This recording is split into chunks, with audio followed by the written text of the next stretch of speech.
Larry Holmquist with the FBI here. We feel it would be inappropriate for us to comment. We work this with the Omaha Police Department. We just don't feel it would be appropriate for us to make comments.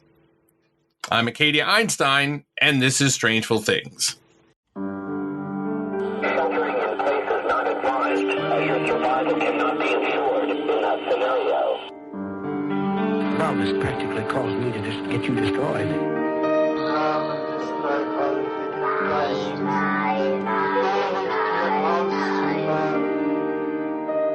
Unsolved, unresolved, and super complicated.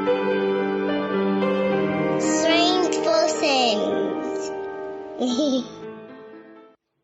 All right, folks. We've had 2 episodes of horrible child exploitation and lurid sex.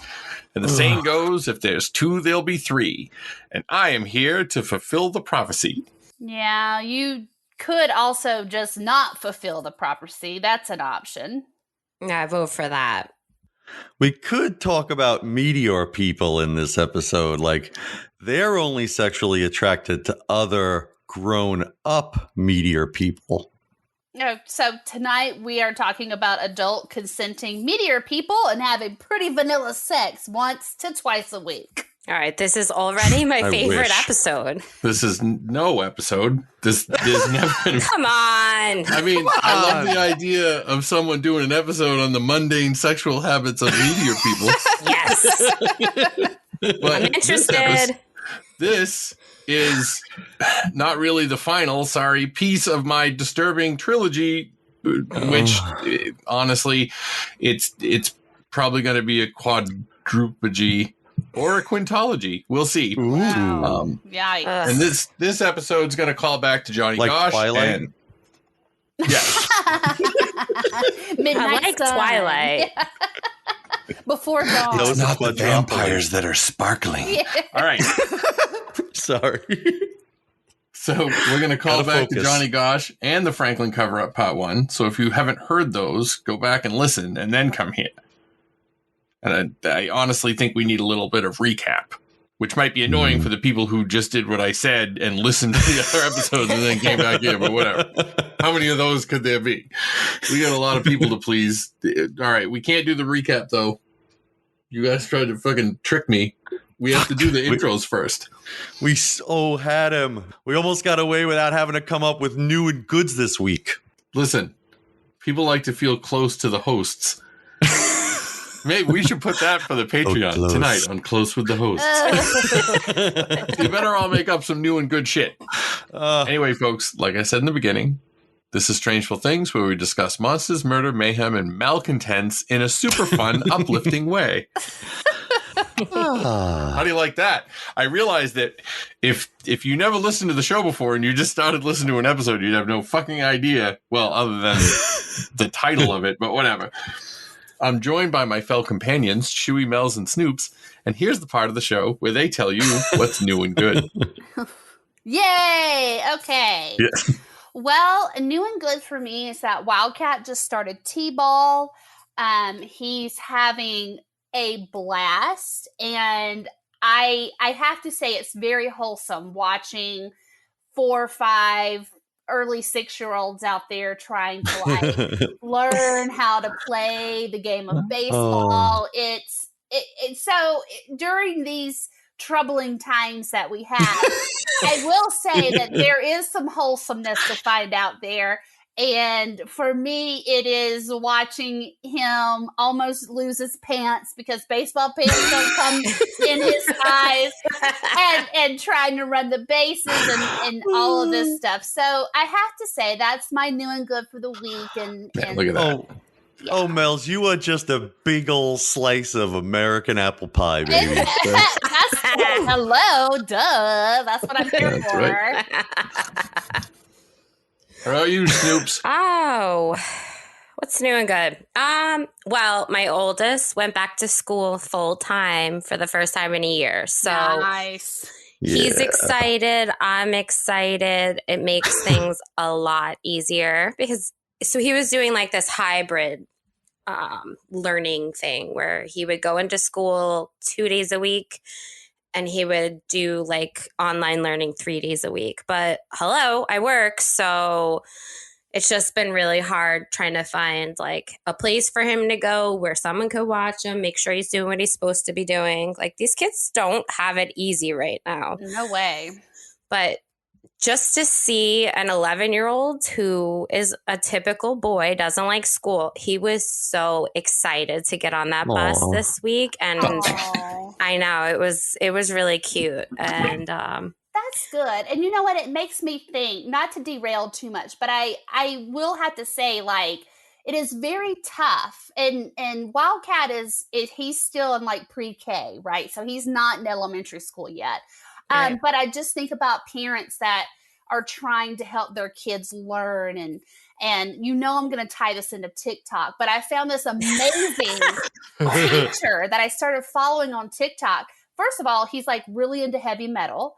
And what he does is he incorporates heavy metal into like learning activities. So he teaches elementary age. And my favorite one so far has been him teaching them the alphabet to Korn's Coming Undone song. Why didn't I have teachers like that? Thank you. I all I could think of was y'all have it so like I had the old lady who wore smelled like cigarettes, bad perfume, and coffee. And Coke bottle glasses, with a pompadour, and that had a stick that was like A, B, C. You know what I mean? Like all I ever wanted was someone that could do this. So I have to say, if you're lucky enough that you might could use TikTok as tutorials as well. Because if it ever comes down to that, I'm going to be like, here's your ABCs to my favorite band, Korn. Enjoy. That's fair.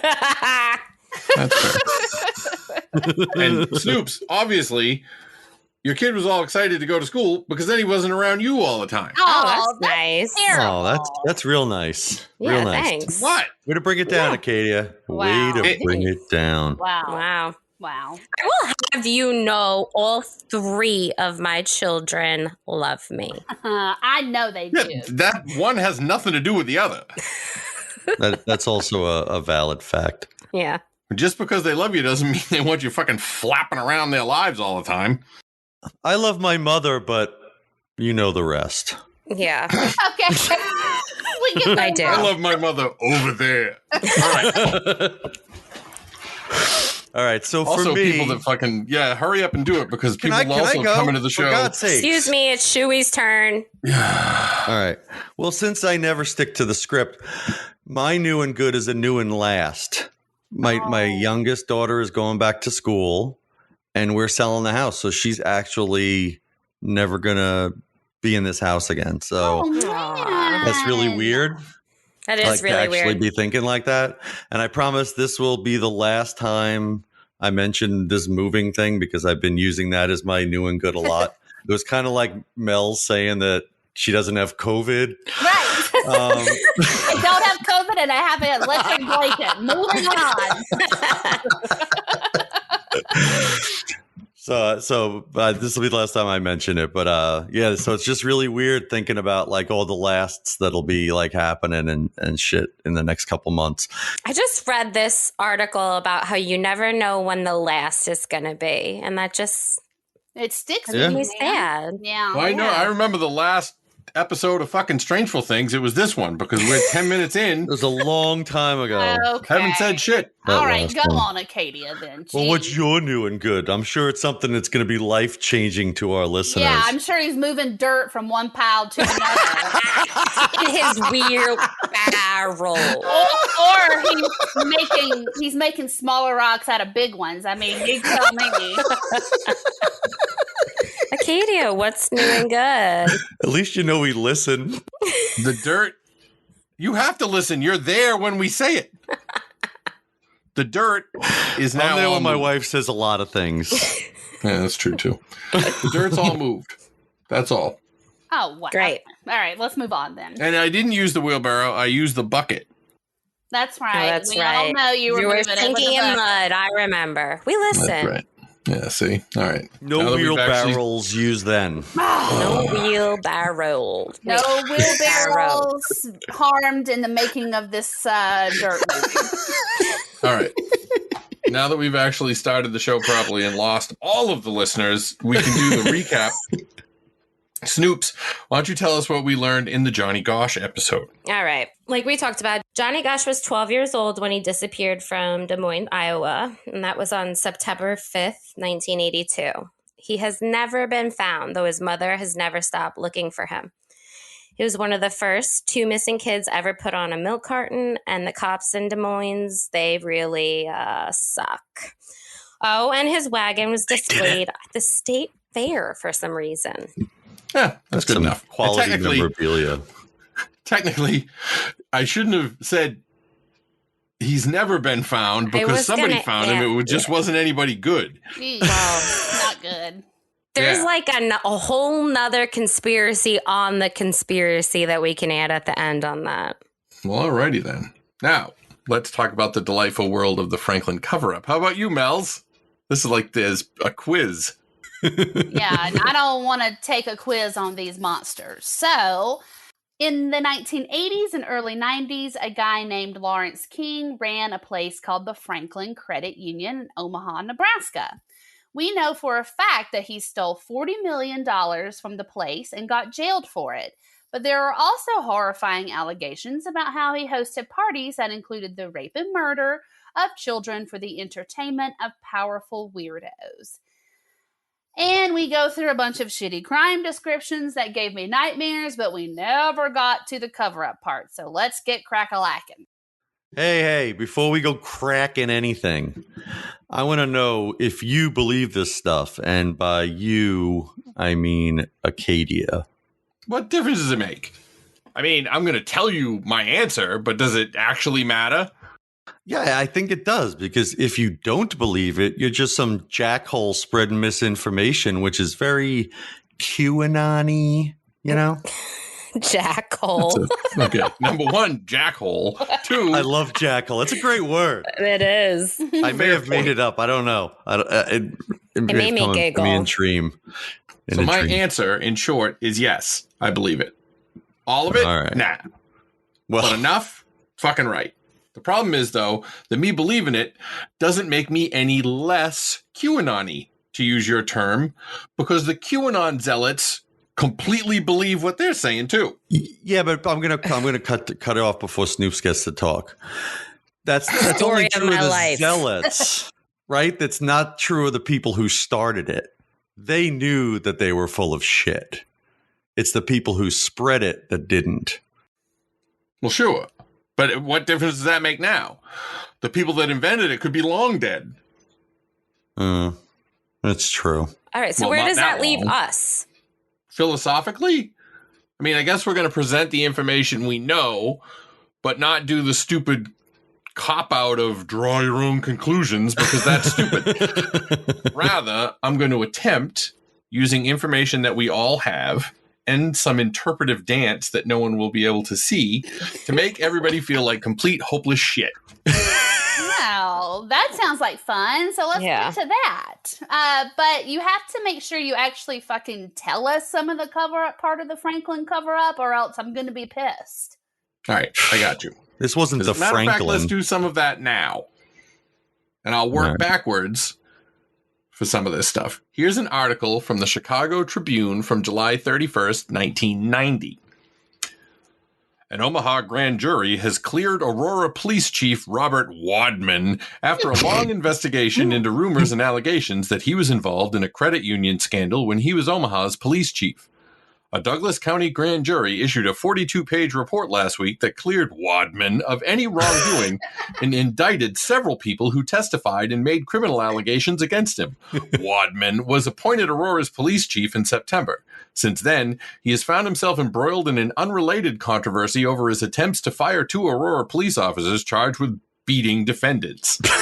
In May, Wadman filed a $1.5 million lawsuit against an Omaha television station for giving a Chicago television station, quote, slanderous and defamatory statements about him in regard to the Omaha investigation. The law firm representing Wadman in Omaha said after the grand jury cleared him that it would pursue that suit. It has been so damaging and hurtful to me and my family and to me professionally that it is anticlimactic.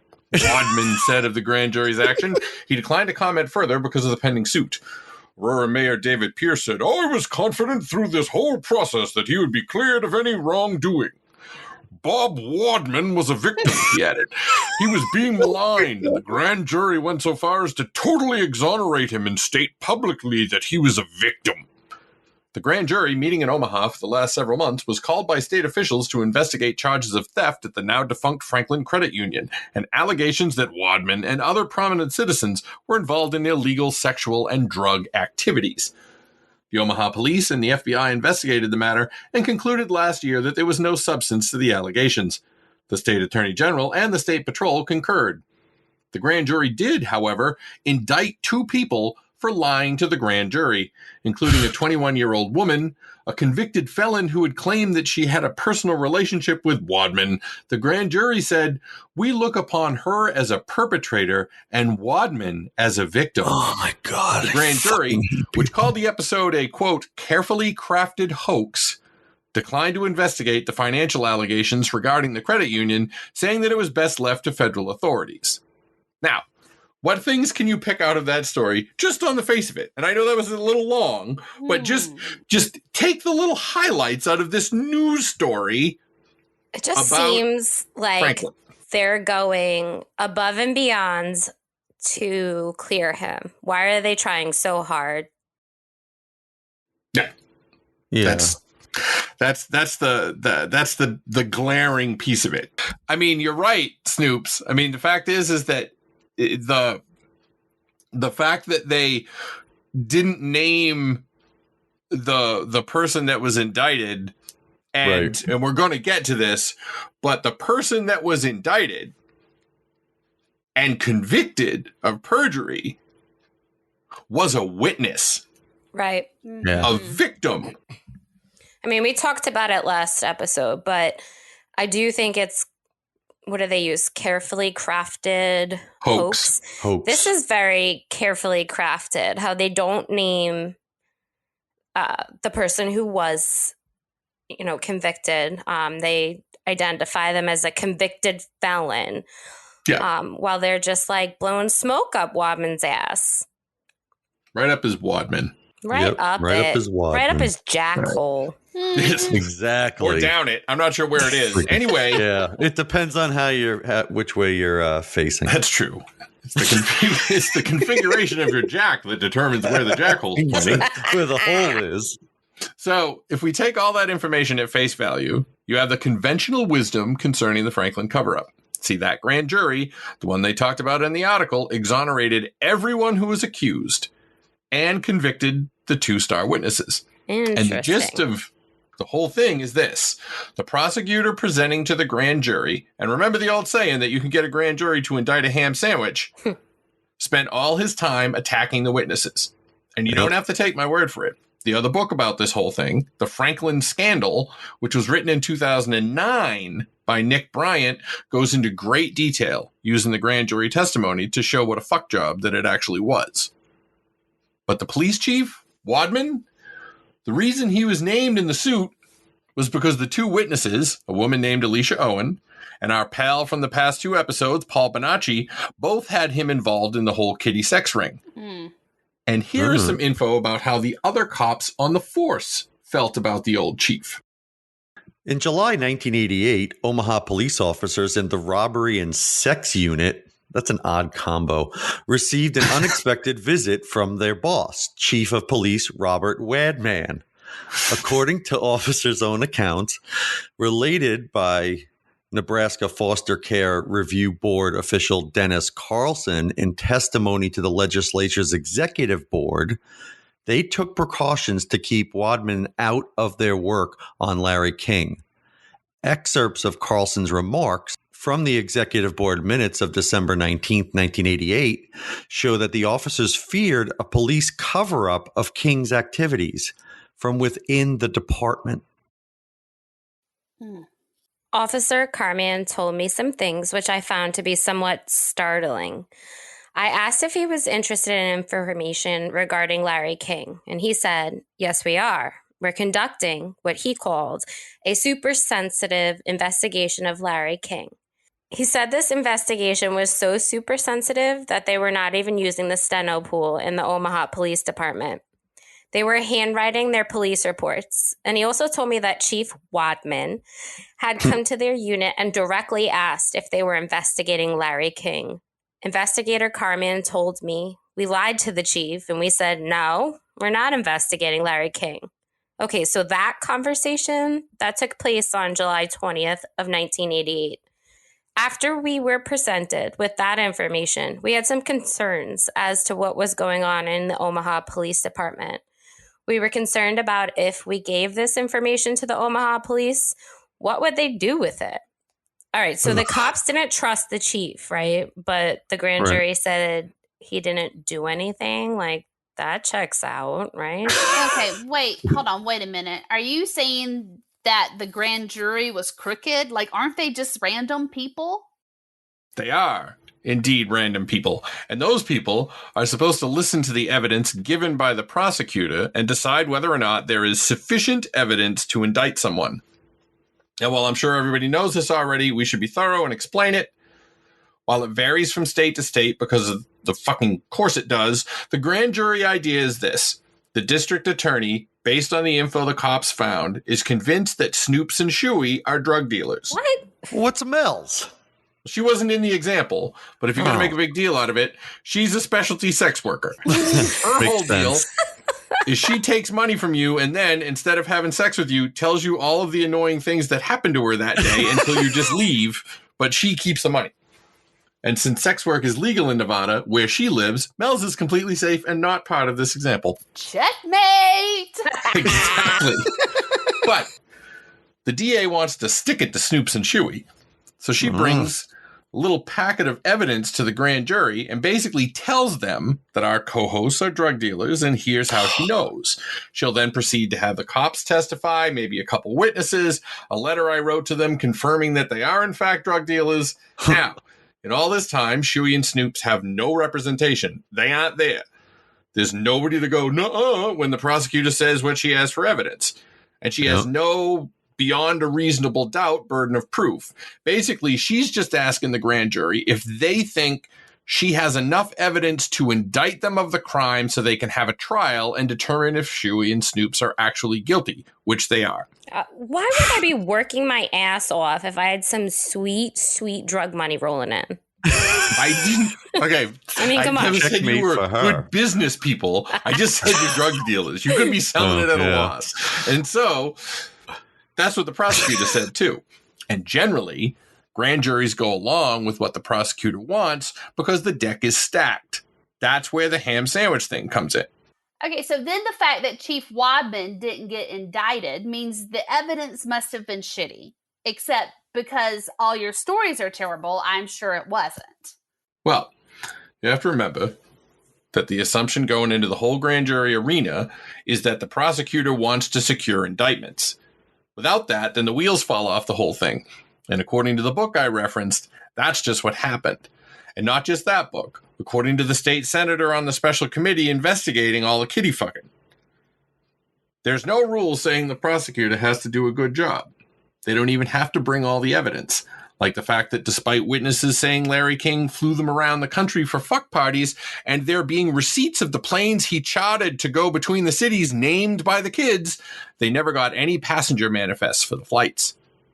What they did instead was beat the hell out of Alicia Owen and Paul Bonacci on the stand and end up charging them both with perjury. These were the alleged victims. The victims. Well, so how did they get away with it? Like, that seems far-fetched, to be honest. No more far-fetched than a bunch of cops busting into an apartment on a no-knock warrant, killing a sleeping woman, and having the only person indicted by the grand jury be the boyfriend of the woman who got shot. Because that's exactly what happened in the Breonna Taylor case, to the point where one of the members of the grand jury said, "Was justice done? No, I feel that there's quite a bit more that could have been done or should have been presented for us to deliberate on." And this is right now, in modern times. Not that the 80s weren't modern, but you know what I mean. The prosecutors have to work with the cops. They're on the same fucking team. So what's good for one is good for the other, right? So why wouldn't it be fucking crooked?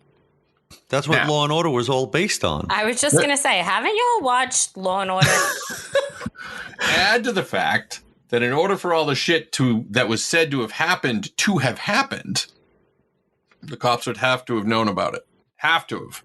Why else would the investigators referenced above not want Chief Wadman to know what they were doing? Yep. There are a lot of steps that have to happen in order to get someone convicted of something. And if any one of them fails, then that's the end of it. But a super important step is the prosecutor actually wanting there to be some indictments. So then the point of this is that there were no charges filed against the child molesters, but they did prosecute the witnesses as a warning to everyone else. Like, that does seem pretty suspicious. Or am I just programmed to think that way now because of this damn show? You mean the truth? Right. Yeah, exactly. Could be both. I mean, the fact is that if you take and using and I'm not in any way comparing the very much disputed accounts of what happened in the Franklin cover-up to the absolutely no one disputing the accounts of what happened to Breonna Taylor. Right. The fact that the evidence was so fucking glaring in the Breonna Taylor case, and yet the same outcome. Mm-hmm. Yep. Well, I think also, like, just looking at this pattern is attack the victim, make the victim seem like they're not, like they can't be believed. Right, they're not Turn it credible. on They're not a them, person. make them Right. look like they were doing something wrong. Yeah. So just You turn all of dehumanize that. them. Right, exactly. You turn them into monsters. Yep, decredit anything that they say because Look at after Breonna Taylor. Like, there were people saying she wasn't even really a medic. Oh, Like, Right, of course. like, like, what the fuck? yeah. You know. George Floyd once stole a pack of gum. Like, it's all fucking stupid, and everybody is stupid, and He everything had is drugs terrible. in his system, so what the hell? Goddamn shit. All right. Yeah. Ugh.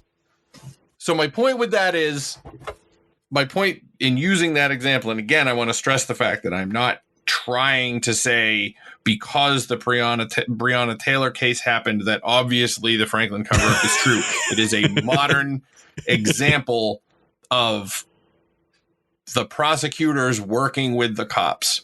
But Yeah. if you believe, or it is in your best interest to believe that the system works, and how many times do you hear that? The system works. For who? Yep. Yeah. Exactly. Well, you're not Then you're walking gonna around say- getting raped every day, so we must be doing our job. Well, I mean, they went to the grand jury, and if there was anything happening, then they would have indicted them. Yep. Like, that's every single person on the show and every single person listening to this show at some point in their lives has said that about the justice system. Right. Yeah. Because because if you don't think that on some level, then we're fucking Mad Max universe. Like, it doesn't make nothing matters. So the news story reflected what the grand jury said, and that could be all high and mighty about how it was a stupid, carefully crafted hoax because the grand jury worked with what was given to them. And I'm not saying that it was a complete, like, everything about it was crazy. It wasn't like a crazy circus. There was some shit that Alicia Owen said that was straight up refuted by other witnesses. Right. And but not to the degree that you would, and we'll get to it. All right. I'm just getting mad again. All right. We talked about the witnesses in the case. Breaths. We talked about Johnny Gosch 2 episodes ago. We talked about how Paul Bonacci was a factor in both of those cases. So I think we need to talk about Paul in some detail, as he is sort of the thing that this all rotates around. Witness-wise, anyway.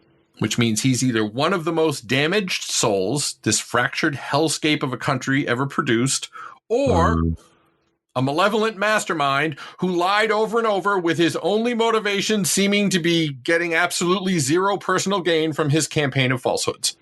So, hey there, it's Acadia here, and my partner, Hannah Selector, is going to tell us a little bit about the show we do together. Do you like horror movies, Stephen King, ranting and raving? Join us for a meeting of the Castle Rock Historical Society. Tuesdays, wherever you listen to podcasts. let's run through Paul Bonacci's bullet points, but I'm going to number these for added dramatic effect, also because it will be numerical proof of how much work I did for this, and you guys just jump in when you want. All right. Number 1, the story of Paul Bonacci is so fucking controversial that the following 2 excerpts are from the discussion between the editors of his fucking Wikipedia page. Oh, God. I've combed through all of the history and then some to try to get to the bottom of the bizarre nature of this article as it stands and the macho shoving match around its edits. This entire situation is such a mess. Whatever one's belief about the facts of this case and whatever their personal stake in said case, because for some of you it appears to be awfully personal. Either that or you don't have much going on for yourself. An entire breadth of information with all facts and all perspectives should be provided. This is the standard for journalism as well as scholarly articles. The back and forth bullying and the clear obstruction of information dissemination by some with respect to this article and this story is truly appalling and flies in the face of all academic standards. I have contacted Wikipedia and complained, providing several links, citations, and usernames. Cheers. I have to quick get upstairs. My mom made breakfast. Circled back here to read the latest after having been gone for 4 days, but I see not much else has come of this thread. In general, I don't think editors will be very supportive of trying to include these sorts of things, as they look to be an attempt to synthesize some kind of conspiratorial-minded argument that the child prostitution ring was actually real, and that justice has somehow been thwarted, despite the state and federal law enforcement investigations and court proceedings that found the claims were a hoax. Obviously, some people have written some books about it, still claiming such, but the sourcing looks like fringe viewpoints, which lack credibility in the mainstream. Yeah. We're credible. Right. And that, see, part of this is the expansion theory of conspiracies, where if you get disproven, just expand the conspiracy to involve the thing that disproved you. Right. You know, and that has to be you have to keep that in your head the whole time. I'm trying my best to give things in an even-handed manner, but those two fucking nerds on Wikipedia arguing over this article is a stub and duking it out over why aren't you letting in all this shit that talks about how shitty Franklin was, and the other people going, well, the authority said there was nothing to it. My biggest editorial on that will be me making fun of the guy's voice that was saying that it was fake. Anyway, number 2. Oh, cool. Bonacci was born around 1967 or 1968, but I was unable to find any concrete biographical info for the guy. I don't think that has anything to do with anything, but there you go. It's a good number 2. You're a good number 2. It's been stated, and I have no idea if there's an official diagnosis or if official diagnosis is even a thing with mental health issues, but whatever, that Bonacci has dissociative identity disorder, which used to be called multiple personality disorder. Number 4, some have claimed that if you have DID, you, quote, cannot lie, which is fucking nonsense, but it does show the length to which conspiracy stands will go to throw dust in the air. I'm using the word stand instead of theorist because it makes sense to me to separate people who look at connections and explore them, theorists, versus Stans who just fucking say everyone is in on it and then whack off to nonsense on Scribd. Like, what kind of nonsense should I be whacking off to? Yeah, hold on. I'm putting it on my search bar now. Badly scanned PDFs that you can't download. You can only scroll. I think they're made in Flash. I don't know. Number 5. Bonacci has testified that he was first abused at the age of 6 years old by a 13-year-old boy. Paul then told his mother, however, she did not respond to him. He does not remember where this happened. He stated that the perpetrator's name was Jeremy. So fuck you, Jeremy. Paul testified that he was also abused in 1978. Oh, this is number 6. In 1978 by a Catholic priest identified as possibly a Father O'Malley. Number 7. He testified that he knew Alicia Owen, who was the one sentenced to 27 years in jail for her perjury in the grand jury trial, but she only served 4.5. Troy Boner, who there's no H. There's no H, so I'm saying Boner. Like in the documentary, they said Bonner, but it kind of I mean, the fact is that there's plenty of ways to spell Bonner, and this is Boner. It's Boner. So whatever. His name is Boner. Troy Boner, whose brother might have been killed as a warning to keep him from testifying, which made him recant, and Danny King, whose testimony went back and forth between recanting and actually testifying. Number 8, Bonacci was convicted of perjury in the Franklin case, which was called, as we mentioned, a carefully crafted hoax. Number 9, Bonacci was arrested and convicted of sexually abusing 3 boys. So they believe him in that, but they don't believe anything else he says. Right. Number 10. Well, I don't know if he confessed. I don't know. I didn't. There's so much molesting that I can't keep track of it all. No matter how hard Number you try. 10. While he was in jail for the molesting, right, he said he had information pertaining to the Johnny Gosch case. Remember, this all started with Johnny getting snatched in Des Moines in 1982. Number 11. Bonacci said he was forced into helping abduct Johnny. He stated, I was supposed to hold this person down and put this stuff over his face. Which I guess makes sense if you're a sex slave and you want to move into management, or maybe he didn't have a choice. Either way, it's plausible that someone who has been abused for years would do whatever was asked of him, including snatching some other kid. Number 12. Bonacci says that child pornography, sex magazines, and films involving children as young as the age of 6 is the reason for Johnny's abduction, which also makes sense if you believe there was a big kiddie porn content farm and or kiddie sex slave ring functioning in the U.S. in the 1980s and beyond. Holy fuck. This just made me think of something that might actually make some of this make sense, but I'm going to save it for later. Wow. All right. Yeah, thanks for throwing that out there. Now I'm going to make us wait. Yep. Number 13, Noreen Gosch meets with Bonacci in prison and asks him to explain to her what happened to Johnny. Bonacci provides Noreen with an account that matches the original witness's statements. He was in a car with a man named Emilio. Another accomplice named Mike came out of a dark space between houses and put Johnny in the car. When in the car, Bonacci placed a rag with chloroform over Johnny's face until he passed out. 13.5. There is other stuff that Johnny told Noreen that is going to wow you, but there's definitely not enough time to fucking do it in this episode. So there's going to be more bullet points.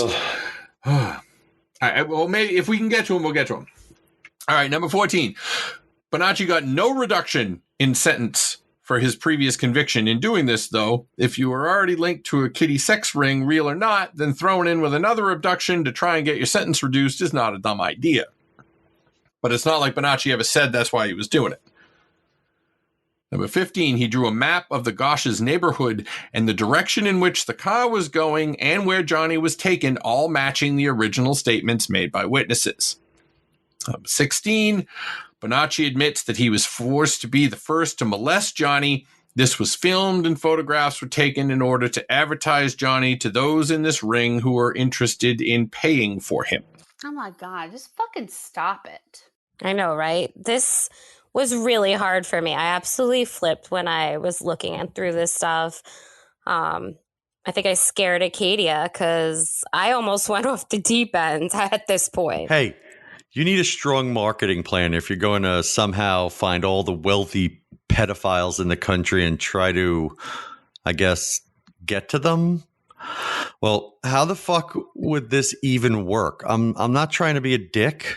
Well, sometimes, yeah, all right. But what kind of organizational skills do you need to pull this kind of crap off? All right, so I've been living this shit for weeks. I'm just going to take this. All right.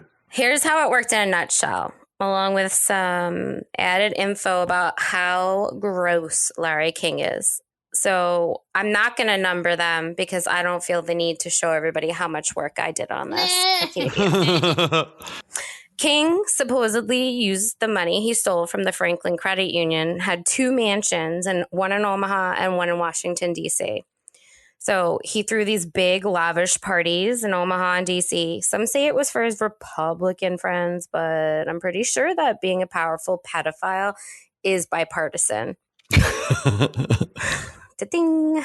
He had kids there for the perverts to have sex with, which we described last week, and I am not describing again. Thank you. You're welcome. He had a partner in D.C. whose name was Craig Spence. He was a lobbyist. Spence was eventually caught for taking young boys on late-night tours, after-hour tours of the White House. This was reported out by the Washington Times in 1989. Spence was prosecuted, and he committed suicide, which also happened in 1989. According to this reporter, refer back to the Discovery documentary that never aired, there were 20,000 documents associated with the DC sex ring, not even Omaha, including credit card info, but all the records were sealed by the courts, which I'm not sure how that works with the Freedom of Information Act, but it did. Back in Omaha, King was getting a fresh supply of kids from Boys Town. Monsignor Hupp, who ran Boys Town from 73 to 1984, said that the guy who ran it after him, fuck, you guys are going to laugh at this name, Father Valentine Peter, supplied King with boys. Alicia Owen testified that she partied with these kids from Boys Town at the pervert parties. I'd like to point out that you're putting a bullet list inside my bullet list. Hey, and I would like to that's what point she out, said. yeah, so I'd like to point out that I already said that. And not only do I know I'm doing that, I'm also making the episode longer, increasing the chances that there's going to be another episode. And now I hate myself. And obviously I hate you. Well, there's no doubt now that there'll be a part 4. Fuck. All right, here we go. Stop.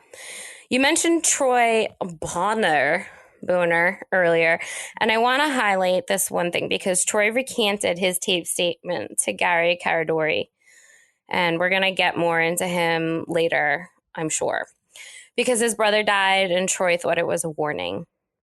Why would they bother warning him when they could just kill him? I mean, if you're going to kill someone so someone else doesn't talk, wouldn't it just be smarter to kill the person you want to keep quiet? Yes. But also, Troy Bonner had a lot going on. I didn't know that. Drug addict, which doesn't make him stupid by any stretch, but it does mean that sometimes he could, I guess, lose focus. But he was together enough to help the FBI try to get Alicia to recant. Right, Snoops? Yeah, so the FBI had Bonner call Alicia Owen, and we have a tape of the conversation, but why play a tape on a radio show when we could just act it out? So we have Shuey as Troy and Mills as Alicia. Let me warm Should we up sing my the part? vocals. Oh, we're just talking? Okay, that's cool. Well, wait a minute. I need some inspiration. What is this, a Midwestern accent? Yeah, it's Omaha. Okay. Well, I'll be doing mine in Long Island. Okay. Troy relocated from Long Island. Okay. Hello? Hi. Hey, what's going on? I'd like to ask you that. Talk to me. No, you talk to me. I don't understand why you lied. Why are you lying? What are you talking about? That's what I'm asking you. You're calling me why I'm lying? Yeah. You concocted this whole thing, Alicia. You're full of shit. Either tell me what's going on. You're full of shit. Hey, look. Who do you have listening on the line? I have nobody listening to me. I'm listening to you and hoping you'll give me some fucking answers. I'll be honest with you. I don't know what kind of game you're playing. I'm not trying to play a game. I'm not going to go to jail for you. And that's what's going to happen. Why would you go to jail? Jail for telling the truth? No, jail for lying. What have you lied about? Well, I haven't lied. Okay, then why? Listen, shut up. Listen to me. You're not out here being talked to him every day. The pressure's kind of hard. Okay, I think Alicia came off very credible in that exchange, and Troy did not at all. Well, yeah, Troy, although his acting was spectacular, legit sounded like the FBI was getting super pissed that he was fucking everything up so badly. Like, there was a camera in the room. The FBI guys are just rolling their eyes, Yeah, pointing at Troy and dragging their thumb across their necks. And they're just throwing all their FBI papers in the air, all pissed off. Yeah. The FBI papers. Yeah, that's like the exact opposite of a checkmate right there.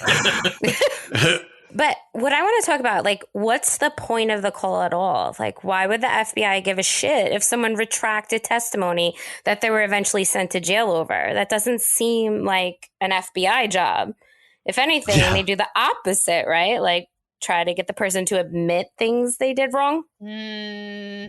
I don't know. I've watched a lot of documentaries, man. The confession tapes, like, sometimes I don't know. I don't know what I'm trying to say here. I mean, no, they want to get someone to admit the things they did wrong, but like sometimes they just want to get that admission from somebody.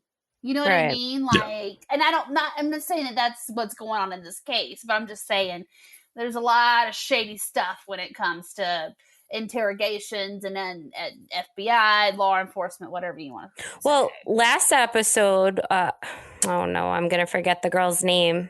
Who was testifying, and the police officer who was giving the polygraph test, he said he tried to break her. Right. Yeah. And she passed 4 of them, right? Right. 4 of them. Yes. There is there's a great YouTube video. It's a law professor who has a cop in the class with him. And the title of the lecture is Never Talk to the Police. And what the lawyer said and what the cop backed up was nothing you say to the police will ever help you. Yeah. And that's so even scary. if you didn't do anything wrong, it will probably hurt you. Right.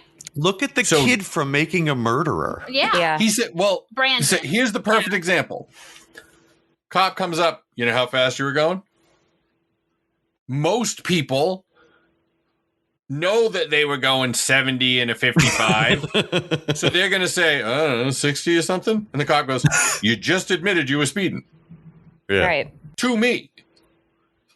And all I have to do is write down the shit you say. Right. And it's going to make you look bad. There is don't talk to the cops. But doesn't saying, like, invoking your right not to, like, that makes you look hella guilty. Except, fuck them, because Yeah, it doesn't who cares matter how you look. It's what they got to prove. It's not TV show. Like, who but gives a clearly, fuck? as we see, the jury is swayed by that. Except that in the grand jury, you're not there. The people being accused aren't even there. Right. Yeah. That's how they got to grill the witness. Because remember, these were the fucking witnesses.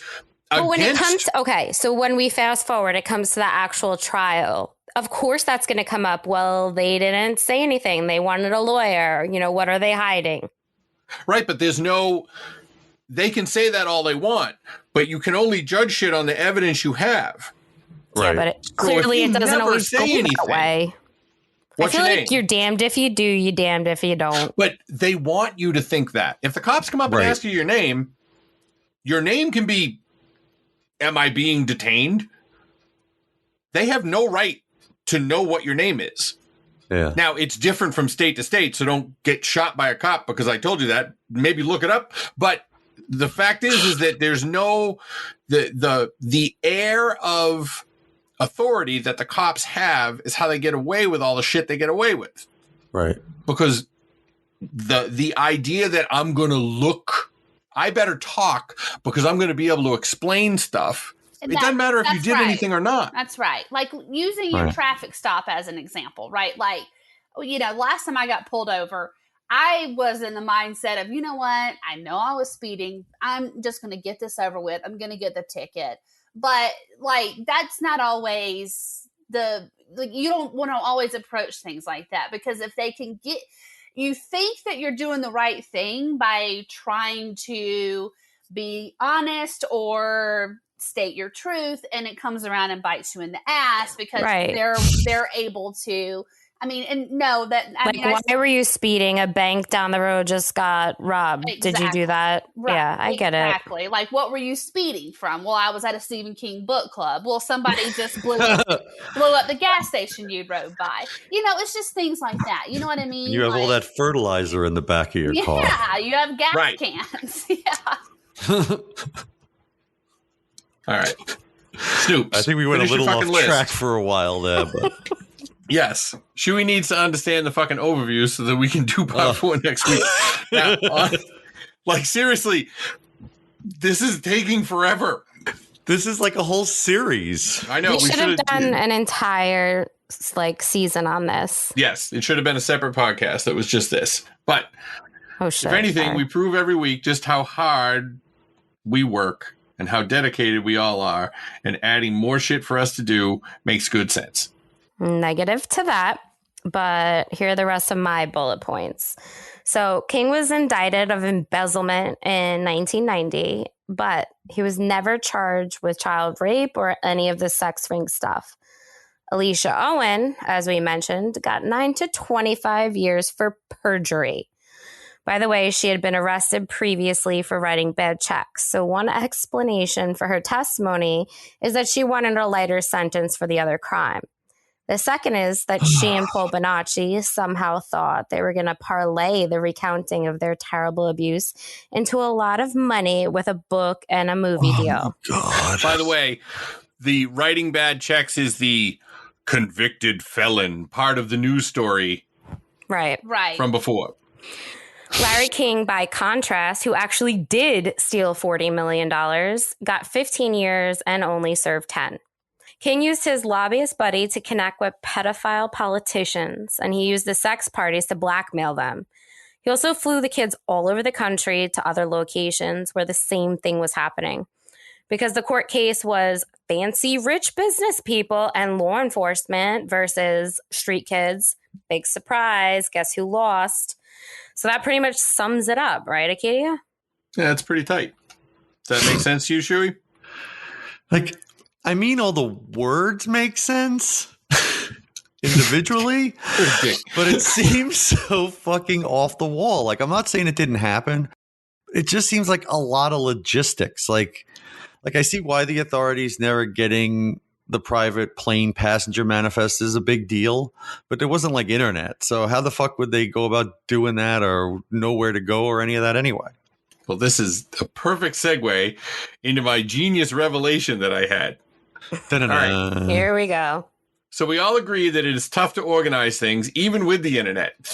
Case in point, trying to record this fucking show. There's only 4 of us, and we know what's happening every week, and yet something happens.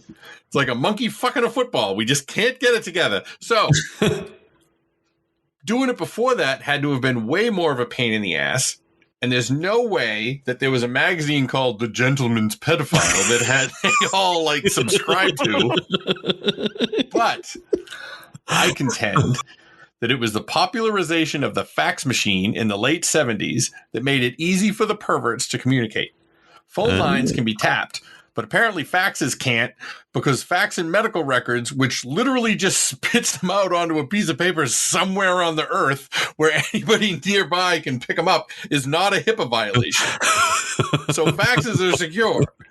Add to that the the fact that in the 80s, you could scan to fax. And there you go, with sending gross pictures to people. And add to that, the fact that if the cops found the Kingpin's book of phone numbers, they would be all excited that they had a good clue until they called it and found out it was a fax machine. And then they would just throw the book of phone numbers away because calling a fax machine is the fucking worst.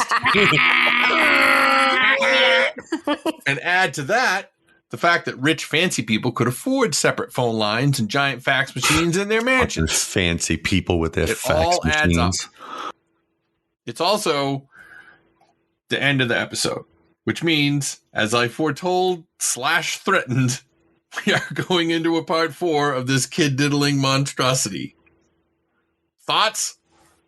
I'm just thinking about waiting by the fax machine for gross pictures of kids. Right? Excuse me, sir, you're getting a fax. Let me get that for you. I mean, No, it's okay. I got it. Were cover sheets a big deal? Because let's be honest, if there's a cover sheet on top of it, you're not going to snoop about what's in there. Protecting your privacy. You're really. That's how you protected privacy with the cover. Number of pages, including this cover. Yeah. You're covering your tracks there, okay? Just slap a cover sheet on there and no one's ever going to look through it. I don't know. I feel like, obviously, I hate this, but I think it's so important. And I think there's a lot of things that are coming up that speak to a lot of things going on now, too. Like, if you're poor and someone's rich or a cop, you're screwed. You're screwed, you know? Yep. And it's just taking all of these alleged victims and discrediting them and attacking them. And they had all the cards stacked against them. Yeah. They have the guy who runs the newspaper, the chief of police, Larry King, a politician who has an endless supply of money. It seems like these poor kids didn't have a chance. Larry King spent more than $100,000 in a year on flowers. Right. In the 80s. Right. Like not Maybe now. that was code. Yeah, exactly. It was like Maybe they weren't flowers at all. It was like Wayfair and whatever the other fake conspiracy things were. They were children. You know, there is a real conspiracy, like weird thing. The guy that ran Overstock.com. We should talk about that sometime. That's a weird story. Don't ruin Overstock for me. They've got great deals. I mean, I'd hate to have to stop shopping those deals. Right. Listen, I'm a mom on a budget. Don't ruin it. I met the guy, so yeah, that'd be interesting to hear. Yeah, he spoke at when I was at grad school. But I just think, and to add on to kind of what Snoops was saying, I just think this is just a microcosm of how the world sucks for just so many people. Yeah. And, I think pretty much the worst thing you can be in this country is poor. And there's obviously other things too, but I think that the way poor people are looked down upon in this country, and they're looked at and instead of being thought of as victims that should be helped, they're ridiculed for being lazy and shit like that. And that's what, and then these people are just trying to carve out an existence, and you got the rich and powerful, like using them like fucking, like sex cattle. Right. Exactly. And then, it's so people like gross. Bonacci, who suffers from mental health disorders. Right. Obviously, if he had it before then, okay. But like, obviously being through this is going to aggravate it. The other witness that's a drug addict, like they were feeding these children drugs. They were grooming them to become discreditable. Yeah. Yep. I mean, they had to figure it out. Forcing them to molest other children, right? To bring these kids into the sex ring. So if they're going to go tell, they're incriminating themselves. Yep. Like, now we've understood that and you missed it. There was a big part in the middle that just got cut out. It better have gotten cut out. Shuey. What? That ended with Snoop saying, "People love me." So next week we'll be discussing all the people that apparently love Snoops. Don't come after me because they'll come after you on the Discord. Oh, there'll be some bullet points. Ooh, bullet points will be for flying. Howley. Don't mess with the fan favorite. That's right. They love the new girl. Give them time. I'll annoy them. All right. Well, tell everybody how to find us so that they can also be annoyed. Exactly. Well, if you want to find me, you can reach out to me on Twitter and Instagram at Chewy Time. You can get Acadia at Acadia on Twitter and at Acadia Einstein on Instagram. Mel's is Mel's Bells 84 on Twitter and Superficial Mel's on Instagram. Snoops is Snoops Strange, and she's only on Instagram because she's too cool for old people stuff like Twitter. No, I just don't understand how it works. And if you want to reach out to the show, you can get us at Strangeful Pod on Twitter, at Strangeful Things on Instagram. And what is our email there, Acadia? Strangefulthings@gmail.com. Yeah, see, I can't remember. I got to type that in the script next time. Yeah. Well, speaking of not remembering, we have a hard time remembering how much you love us. So why don't you get on whatever listening platform you're using, rate, review, subscribe. Tell Acadia to stop being so mean to me while you're at it. Yeah, and tell him to stop typing. Why should he be nice to you? I do a lot. What, you've paid your dues 4 episodes in? Hey, wait till you get 3 years Punk. done like I am. Then you can talk to me, You're okay? the old lady of the team. I've been verbally harassed for 3 years. I don't want to hear it. Oh, sorry, Acadia? Acadia, Yes. are you there? Oh, yes. I'm just letting you go. All right. Tell them about our Patreon. Yeah, talk to the patrons. Well, if you want to have special time with me alone, You don't want special time. Ew, that sounded terrible. This episode, you're bringing up special time it's a new with thing. you guys can't- alone. you guys can't see it. That's why I don't give you the login to the Patreon. Anyway, it's patreon.com/strangeful. You get to come to the fancy Discord where people bitch at me. And that'll be fun. Poor Acadia. Showing pictures of feet. Yeah, well, on that note, count your blessings. All right. Stay away from rich pedophile politicians. Just don't be poor. You're screwed if you are. Excellent Well, words on of that advice. note, you're not screwed if you're poor. Just keep on flapping and you always got a chance. Jesus Christ.